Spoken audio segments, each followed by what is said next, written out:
done a heck of a job with dealing with a lot of unforeseen circumstances this year. I think a level of mental fatigue would be a fair assessment.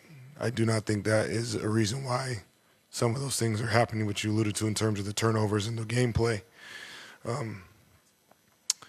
But our margin for error is just zero right now. So whether that's making free throws, converting plays when you turn them over and you have an advantage, executing a play, executing a defensive coverage, we just have no margin for error right now. And in this league, sometimes that can be the difference. A 48-minute game is long for us right now. We have to continue to challenge ourselves to lessen some of those mistakes. Was Steph's situation, was that a matter of him being in foul trouble earlier, or like he only played, I think that first three quarters, like 8 minutes? Yeah, that first 8 or 9 minutes, I believe, of the game, we didn't make a sub.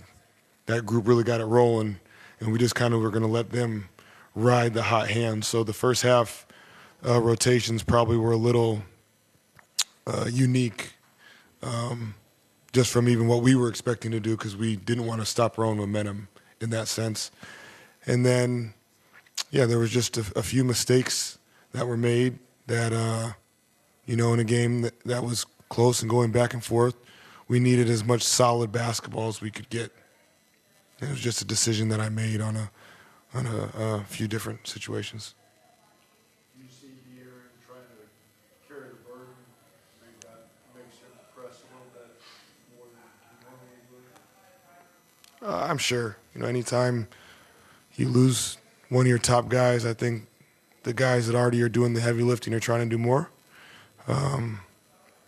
And the people around him need to do more, and he can do a ton like he's already doing, and let others help him in that regard, right? And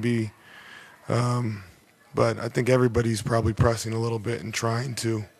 And this season can be unforgiving, and we have to maintain our level of confidence individually and as a group, while also sustaining a level of consistency of execution. These last two games, though, you guys have kind of gotten out the gates to pretty good leads, and you would think something like that would kind of extend your margin for error a little bit. You know what I mean? But when you get up on these teams, like, is there a certain, I guess, theme or something that like where you can't sustain the lead? Yeah, there's been a couple times where it's tough when you put in 20 minutes of really hard work and get a lead, and then in 2 minutes, it's like poof. And that's where the snowball effect of multiple mistakes in a row, whether that's, and sometimes the mistake can be taking a quick shot. Not necessarily a bad shot, but the game calls for a different possession there. And that's some of those where there are certain things that you can do to try to minimize runs. Teams are going to make shots, teams are going to make plays, but there are certain things that we can do and individuals can do to minimize some of those runs. And that's where, at times, we're almost fanning the fire when we're in the disadvantage on some of those runs. And that's something that we're, emphasizing and need to continue to be better on.